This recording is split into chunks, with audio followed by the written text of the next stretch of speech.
ನಮಸ್ಕಾರ ಎಲ್ಲರಿಗೂ. ಇವತ್ತು ನಾವು ಈ RCU ವಿದ್ಯಾ ಆಪ್ ಅನ್ನ ಯಾವ ತರ ನಮ್ಮ ಅಫಿಲಿಯೇಟೆಡ್ ಕಾಲೇಜಸ್ಗಳ ನೋಡಲ್ ಆಫೀಸರ್ಸ್ ಮತ್ತು ಪ್ರಿನ್ಸಿಪಲ್ ಯಾವ ತರ ಇದನ್ನ ಲಾಗಿನ್ ಮಾಡ್ಕೋಬಹುದು, ಯಾವ ತರ ಯುಟಿಲೈಸ್ ಮಾಡ್ಕೋಬಹುದನ್ನ ಇವತ್ತು ನಾನು ತೋರಿಸ್ಕೊಡ್ತಿದ್ದೀನಿ. ಸ್ಟೆಪ್ ನಂಬರ್ 1 ಅಲ್ಲಿ ಫಸ್ಟ್ ಇಲ್ಲಿ ಲಾಗಿನ್ ಆಗೋದನ್ನ ತೋರಿಸ್ಕೊಡ್ತೀನಿ. ಸೊ ಫಸ್ಟ್ ಸ್ಟೆಪ್, ನೀವು ನಿಮ್ಮ ಗೂಗಲ್ ಕ್ರೋಮ್ ಅಥವಾ ಫೈರ್ಫಾಕ್ಸ್ ಅಥವಾ ಇಂಟರ್ನೆಟ್ ಎಕ್ಸ್ಪ್ಲೋರರ್, ಇದು ಇಂಟರ್ನೆಟ್ ವೆಬ್ ಬ್ರೌಸರ್ಸ್ಗಳಲ್ಲಿ URL ಸೆಕ್ಷನ್ಗಳಲ್ಲಿ ನೀವು ಈ ಲಿಂಕ್ ಅನ್ನ ಟೈಪ್ ಮಾಡಬೇಕಾಗುತ್ತೆ. ಇದು admin.rcuevidya.in ಇದನ್ನ ಟೈಪ್ ಮಾಡಿ ಎಂಟರ್ ಮಾಡಿದ್ರೆ ನಿಮ್ಗೆ ಲಾಗಿನ್ ಸ್ಕ್ರೀನ್ ಓಪನ್ ಆಗುತ್ತೆ.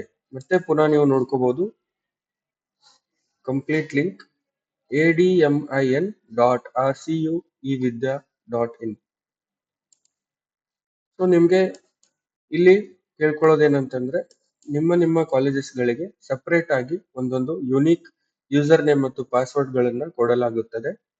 ಸೊ ಅದು ನಿಮ್ಗೆ ಇಮೇಲ್ ಅಥವಾ ವಾಟ್ಸ್ಆಪ್ ಮುಖಾಂತರ ನಮ್ಮ ಟೀಮ್ ಇಂದ ಕಳಿಸಲಾಗುತ್ತೆ. ಸೊ ಆ ಯೂಸರ್ ನೇಮ್ ಮತ್ತು ಪಾಸ್ವರ್ಡ್ ಗಳನ್ನ ಇಲ್ಲಿ ನೀವು ಟೈಪ್ ಮಾಡ್ಬಿಟ್ಟು ಸೈನ್ ಇನ್ ಮಾಡಬೇಕಾಗುತ್ತೆ. ಸೊ ನಾನು ಇಲ್ಲಿ ಡೆಮೋಗೋಸ್ಕರ ನಮ್ದು ಡೆಮೋ ಯೂಸರ್ ನೇಮ್ ಪಾಸ್ವರ್ಡ್ ಹಾಕಿದ್ದೀನಿ. ಸೊ ಅದನ್ನ ಟೈಪ್ ಮಾಡಿಕೊಂಡು ನೀವು ಕೆಳಗಡೆ ಸೈನ್ ಇನ್ ಅಂತ ಕೊಡಿ.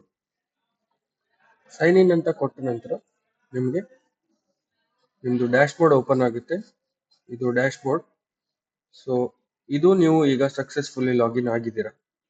ಸೊ ಇದರಲ್ಲಿ ಫಸ್ಟ್ ಸ್ಟೆಪ್ ಏನಪ್ಪಾ ಅಂತಂದ್ರೆ, ನಿಮ್ಮ ಕಾಲೇಜ್ಗಳಲ್ಲಿ ವಿದ್ಯಾರ್ಥಿಗಳು ಎಷ್ಟು ಜನ ಲಾಗಿನ್ ಆಗಿದ್ದಾರೆ ಅನ್ನೋದನ್ನ ನೋಡ್ಕೊಳ್ಳೋದು ಯಾವ ತರ ಅಂತ ಅನ್ನೋದನ್ನ ತೋರಿಸ್ಕೊಡ್ತೀನಿ. ಸೊ ಲೆಫ್ಟ್ ಟಾಪ್ ಅಲ್ಲಿ ನೀವು ನೋಡ್ಬೋದು ಮೆನ್ಯೂ ಆಪ್ಷನ್ ಇದೆ. ಈ ಮೆನ್ಯೂ ಆಪ್ಷನ್ ಅನ್ನ ಕ್ಲಿಕ್ ಮಾಡಿದ್ರೆ ನಿಮ್ಗೆ ಕೆಳಗಡೆ ಇಲ್ಲಿ ಸ್ಟೂಡೆಂಟ್ ಲಿಸ್ಟ್ ಅಂತ ಬರುತ್ತೆ. ಈ ಸ್ಟೂಡೆಂಟ್ ಲಿಸ್ಟ್ ಅನ್ನ ಕ್ಲಿಕ್ ಮಾಡಿದ ತಕ್ಷಣ ನೀವು ನಿಮ್ಮ ಕಾಲೇಜಲ್ಲಿರುವ ಪ್ರೋಗ್ರಾಮ್ಗಳನ್ನ ಸೆಲೆಕ್ಟ್ ಮಾಡ್ಕೋಬಹುದು. ಸೊ ಜಸ್ಟ್ ಫಾರ್ ಎಕ್ಸಾಂಪಲ್ ನಾನೀಗ BA ಪ್ರೋಗ್ರಾಮ್ ತಗೋತಿದ್ವಿ. BA ಪ್ರೋಗ್ರಾಮ್ ಸೆಲೆಕ್ಟ್ ಮಾಡ್ಬೋದು. ಇದೇ ರೀತಿ ನೀವು ನಿಮ್ಮ ಕಾಲೇಜ್ಗಳಲ್ಲಿ ಯಾವ ಪ್ರೋಗ್ರಾಮ್ಗಳನ್ನ ತಗೊಳ್ತಿದ್ದೀರಾ, ಯಾವ ಕೋರ್ಸ್ಗಳನ್ನ ಕಲಿಸ್ತಾ ಇದ್ದೀರಾ, ಆ ಪ್ರೋಗ್ರಾಮ್ ಅನ್ನ ಸೆಲೆಕ್ಟ್ ಮಾಡ್ಕೊಂಡು ಯಾವ ಇಯರ್ ಅಂತ ಸೆಲೆಕ್ಟ್ ಮಾಡ್ಕೊಂಡು ಸಬ್ಮಿಟ್ ಅಂತ ಕೊಟ್ರೆ, ಸೊ BA ಫಸ್ಟ್ ಇಯರ್ ಅಲ್ಲಿ ಎಷ್ಟು ಜನ ಮಕ್ಕಳು ರಿಜಿಸ್ಟರ್ ಆಗಿದ್ದಾರೆ, ಎಷ್ಟು ಜನ ಆಪ್ ಯೂಸ್ ಮಾಡ್ತಾ ಇದ್ದಾರೆ ಅಂತ ನಿಮ್ಗೆ ಲಿಸ್ಟ್ ಸಿಗುತ್ತೆ. ಸೊ ನೀವು ನೋಡ್ತಿರ್ಬೋದು ಇಲ್ಲಿ. ಸೊ ಟೋಟಲ್ ಕೌಂಟ್ ಅನ್ನ ಕೂಡ ಇಲ್ಲಿ ಕೆಳಗಡೆ ನೋಡ್ಬೋದು, 173 ಎಂಟ್ರೀಸ್.